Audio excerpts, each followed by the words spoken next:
Let's talk about terrorists because they're so in the news right now. From Luigi to this New Orleans terrorist. Let's talk about it. Understanding that some people are in a lot of pain right now. There's a lot of grieving happening. There's a lot of just all around pain from all different perspectives. And I think what we want to do in this little bubble here is sort of examine it for what it is and just set a reminder for people that the reason that terrorists and everyday people end up doing horrible things to each other is just because it's a part of the human condition. It's not a universal experience. Not all people will be terrorists and not all people will do awful acts to one another. So from school shooters to versions of terrorism, I don't think this is like a universal experience, but it's specific. Now, I think that we have to pay attention to the word terrorist here because I think it's doing a lot of heavy lifting. In most situations, this word terrorist is, I think, a political tool to use to describe somebody that's causing terror, but they're not us, they're them. But the terrorism that occurred from Luigi to the New Orleans terrorist is an American terrorist. It's homegrown terrorism. And it is no different than the terrorists who torture people in other countries wearing our uniforms. So I just want to make it clear that the word terrorist is meant to alienate the person, to see them as different from you, to see them as further from you. In the same way we use the word monster. Oh, that's not a person, that's a monster. We use this terminology to separate ourselves from the person, but you are a human much like them. They are not different from you. So people were really shocked that the terrorist out of New Orleans was a regular dude. They were very confused. So I'm going to show you this regular dude that this is what the news is saying is him. And this is a Sky News video. And I want you to understand that these people are your neighbors. They are your, they're your friends. They could be your boyfriend or husband. They could be your wife. These people are just people. And they're having a different relationship with perception and they're making different decisions than you. But they're not that different from you, like fundamentally, right? And so I think this is important, and I am going to escalate the violence that I show you. So I'm going to show you something that isn't violent, the terrorist talking like a normal person because he was a normal person. And then I'm going to show you body cam from police officers beating up a cuffed man. And I think that that is something that is very, very important to pay attention to because they don't get labeled terrorists, but they are definitely causing terror. So I'm going to show you pretty gruesome videos. So just like get ready for it, okay? Here's the first video. This is the New Orleans suspect says hello in an old YouTube video. Sadine Jabbar, I just want to say hello and let you know a little bit about me. So I'm born and raised in Beaumont, Texas, and now live in Houston. And I've been here all my life, with the exception of traveling for the military, where I spent 10 years as a human resources specialist and IT specialist, where I learned the meaning of great service and what it means to be responsive and take everything seriously, dotting I's and crossing T's to make sure that things go off without a hitch. Just a regular old Texas boy, okay? So just a normal human being living his normal human life. And then he recently ran his car into a crowd of people with an ISIS flag in the car, allegedly. So ideologically, he's motivated, right? Ideologically, a belief system, understanding of perception moved him into action. Now, the irony is like ideology can move you into action for good and bad. There's been so many attacks in the last week. I can't keep track of everybody. But Luigi is in the news as a terrorist as well, which is interesting because though I can see why they called him a terrorist, I'm also confused why he wasn't just a murderer, right? Like what's the difference from a terrorist and a murderer, right? So I'm going to show you another video. Again, it is disturbing. So just like keep that in mind. It's not something that I want to show you, but I just think it's important to recognize like these are your neighbors. These are the men you're dating. These are the people on dating apps. These are the people in your stores. Human beings are having individual relationships with life. And this is really hard to watch. So just, okay, get ready. This is a prisoner in handcuffs, tied up, being beaten and murdered by multiple cops. All guys that I'm sure their families would describe as nice dudes. And this is what they're doing. Disturbing body cam footage released on Friday shows correctional officers fatally beating inmate Robert Brooks at Marcy Correctional Facility in New York. Brooks died the next day on December 10th. In the footage, the the officers shove something in Brooks' mouth, punch, and kick him. This is an excerpt from footage showing multiple beatings inflicted on Brooks that resulted in his death. He was handcuffed with his hands behind his back during the incident. New York Governor Kathy Hochul released a statement saying that she was, quote, outraged and horrified after seeing footage of the senseless killing of Robert Brooks, and ordered a full investigation into his death, as well as the termination of 14 individuals involved. Okay, so 14 people involved. These are guys, I guarantee you in your neighborhoods, a majority would be described as a nice guy. Okay? And that goes for Luigi too. I know everybody really wants to love Luigi, and I love that you feel represented by him, but I don't know why you'd want to be represented by anybody who would go out for their own selfish gain, perform an act of violence, and pretend it was for what? The sake of who?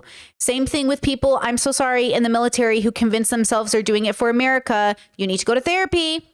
Okay? So 14 individuals were in this incident, all, quote, reprimanded and or fired. It's still ongoing as far as I know. I don't know what the results were.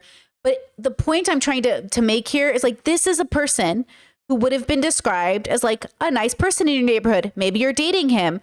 Maybe it's just like guys doing hard jobs, you know, back the blue, all of this other stuff we say about cops, right? So I think the dilemma we're going to have in all of these conversations is, again, pretending like terrorists, murderers, violent people are separate from humanity, like they're monsters or something. They're just regular people. It's kind of like when people romanticize the mafia or gangsters or whatever. It's like, do you know who you're romanticizing? You're romanticizing rapists and murderers. Now, the problem is that sometimes community efforts are made and they are dubbed terrorists or gangs when they are not. They are dubbed violent when they are not. And that's the dilemma with humans is I never know who's telling the truth. But I will say this, I don't care. I'm watching your actions. And I think that's what's most important here. So the third story I want to cover with you is out of Germany. Oh my God. Hello. Hold on, please wait. What is this? Hello. I don't want to read this article for free. I just want to read it I want to read it for free. Why are you making me sign up? Telegram had a scandal where over 70,000 German men were found to be in a part of a chat room where they were sharing ways to and assault the women in their lives and the people in their lives and people in general. 70,000 men in Germany were caught on this text app. As uncommon as you would think it was, it's not. And so again, what I want to do is I want there to be in all of us a desire for nonviolence. Okay, that is my advocacy. I would like to see a nonviolent world. I think we could clothe, feed, shelter, educate everybody without the need for violence. But everyone's determination to be violent is a reflection of human nature at play. And I can't blame you. I'm not blaming you. It is not your fault for wanting to be violent, but it is your responsibility. And I want you to consider the impact you're making in the long term. And I don't trust your intentions. It's hard to trust the intentions of those willing and eager to be violent. But it's interesting that when it works in our favor, how we decide it's a good thing. And I understand why you would do that. You're a human like the rest of them, but you are not better than them. And you're certainly not better than the violent people. Only in different ways are we better than people. And it's really only in the way that you decide to be. It's subjective based off your own moral compass. So when I see this and I see the way people are confused about how this man from New Orleans could just be the most normal, regular dude. The exception of traveling for the military where I spent 10 years. Oh, yeah. See, in the military where he spent 10 years. Look at that Southern drawl, baby. Look at this normal ass person. And then people are like, I don't get it. Why would he become an ISIS person? Why would he kill people? What do you mean? You raised your sons to join the military. You raised your sons to be cops. What are you talking about? Why would this man become... What about these men? The same reason these men become this way as this man becomes this way. Except it's more nuanced than that, of course. What are you talking about? And it's the fact that people don't know the difference. Or they think there's a big difference. The world is the same everywhere, guys. We're all just people living on a planet. But your need and desire for violence is so human. But do not think that your version of violence is justified because you've decided it is, any more than anybody else's is. Everyone who commits violence thinks they're justified. Every single one of them. Okay, so then the question is, how are you different then? How does your justification for violence, why is it allowed to be different? It's allowed to be different because you take into consideration the context, right? Okay, well, now what's your justification for the context? Why does it occur? And again, I know people are mad at me. The fact that I'm saying don't be violent and people get mad at me, I know why you're mad. Because you're violent. And now we want to play games about what's a form of violence, right? Then we play a game with what's a form of violence. Human beings engage in forms of violences every day. I'm not asking you to stop engaging in forms of violence. I'm asking you to harm reduce by engaging in less of them. And that's really difficult.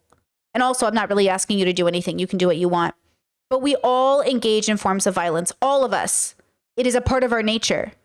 The question is, how do we harm reduce? And that's really hard to answer. Does it make a difference if someone goes vegan? Does it make a difference if we go vegetarian? Does it make a difference if I go pescatarian?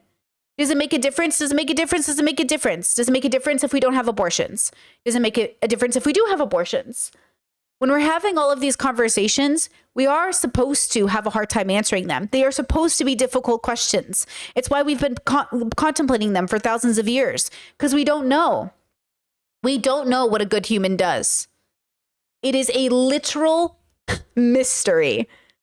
And so we are trying to figure it out. What makes a good human?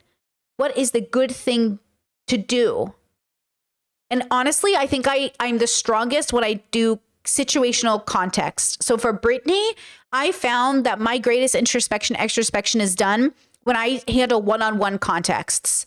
That's why I'm not a big fan of systems, because systems try to generalize the nuance of the human experience, and it comes to really bad conclusions on how to help people. I try to take into consideration the detail of the situation specifically, and then I think you can come out with really good solutions for those people, right? Be them the victim or the perpetrators. Shout out to chat who said, quote, "You have no enemies. All we have is people. There's nobody you need to hurt, even yourself." Finland Saga. Love Finland Saga. I really got to watch season 2, bros. When I say to accept that humans are going to human, I mean to accept that everything that happens is a part of our nature, and then decide to do what you're going to do about it. So like, I think of tornadoes all the time. There are people that choose to live in places with tornadoes. That shocks me. Like, you choose to live in a place where nature once a year, twice a year, whatever, shows up and just knocks the out of your neighborhood. And that's where you're like, yeah, I'm going to make babies here. I think that's so fascinating. And that's what humans do. We are so fascinating. And I'm not saying you're a bad person, right? Like, you do you, right? But wow. And then we wonder why people might feel that way about other people.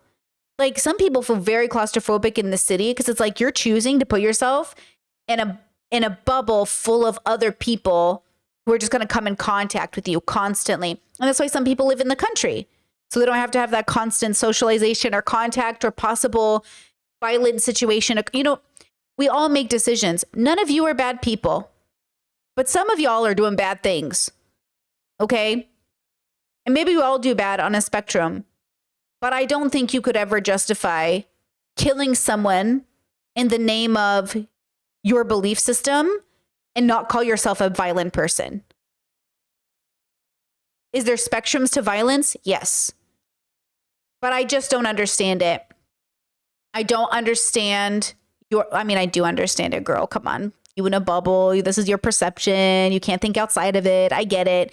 But don't kill people and sit on some molehill of like values. Okay, please sit down. It's just like so obnoxious for people to go around and talk about how they care about human life and then to advocate for somebody taking a human life. Like, you're so frustrating. But I don't blame you, right? Because like, you're a person. Like, you think it's good when you do it, but when other people do it, it's bad. It's always bad. It's always bad, even when it's justified. It's always bad, even when it is justified. So with that said, why do terrorists look like regular people? Because they are. Because regular people are terrorists. Regular people are cops. Regular people are torturing people. Do you know in Guantanamo Bay, they just released a prisoner who's been there over 20-something years with no crime against him? I don't believe in a God, and I certainly don't believe in a hell. But somebody going to hell, okay? Somebody going to hell, okay? Somebody going to hell. And I don't know who it is, but somebody going to hell. And just a reminder, well, everybody was celebrating New Year's, and I certainly was. Palestinians were intense. and their babies were dying from hypothermia. Chat says, to clarify, when do you think it's justifiable? I think I had this talk with Rashad Crenshaw about justifiable violence, and I think self-defense is really justifiable violence. I think killing meat to eat it is justifiable violence. I think having an abortion is justifiable violence. I think when you meet another force against another force, you have the right to protect yourself against that force. I think that's justifiable violence. I still think it's bad in the long run that we're in that situation, but I think it's still justifiable. I think self-defense and feeding yourself and that kind of stuff is justifiable, but it's still bad. And I think that's those are examples I could stand by. Any abortions, no terms. What does that mean? I don't know what that means. Let's see. Chet says self-defense, survival, but people tend to abuse these reasons. Totally. Chet says we want so desperately for people to be all bad or all good, and that's very rarely the case. So true. I think there's so many like logical reasons people come to violent decisions. And then I think there's just people who feel entitled, so they want to commit violence. And then I think there's people who just don't care very much, and it's just a numbers game, so they choose violence. I think people want to protect their families and their people, so they choose violence.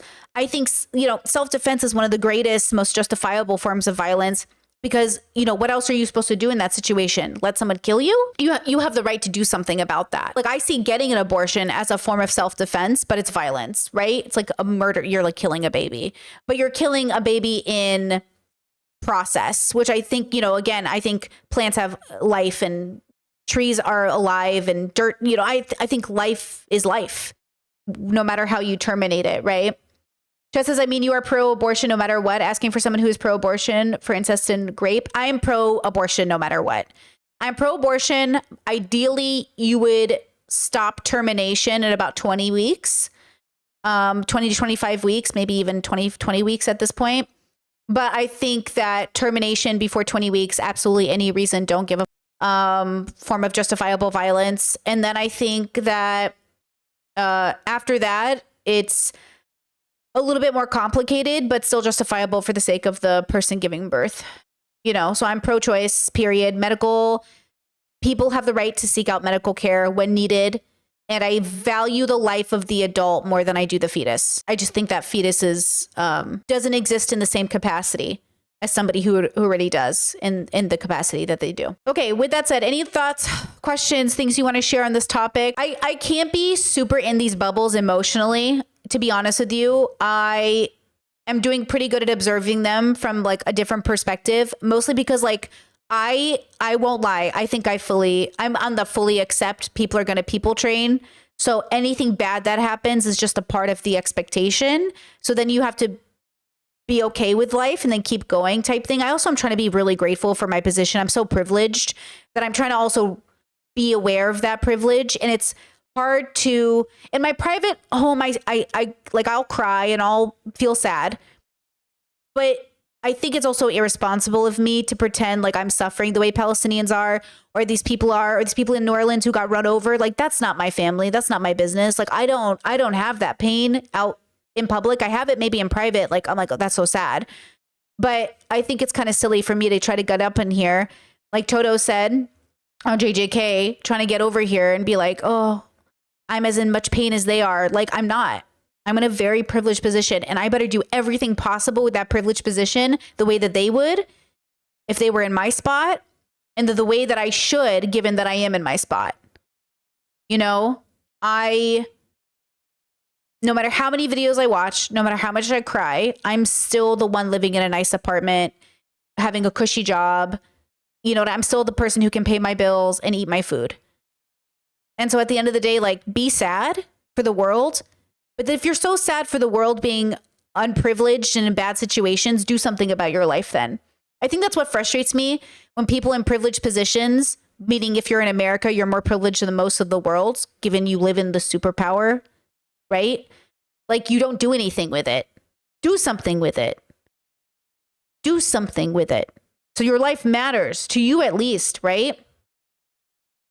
Chad says, did you say you think justifiable violence is still bad? Yes, I said that.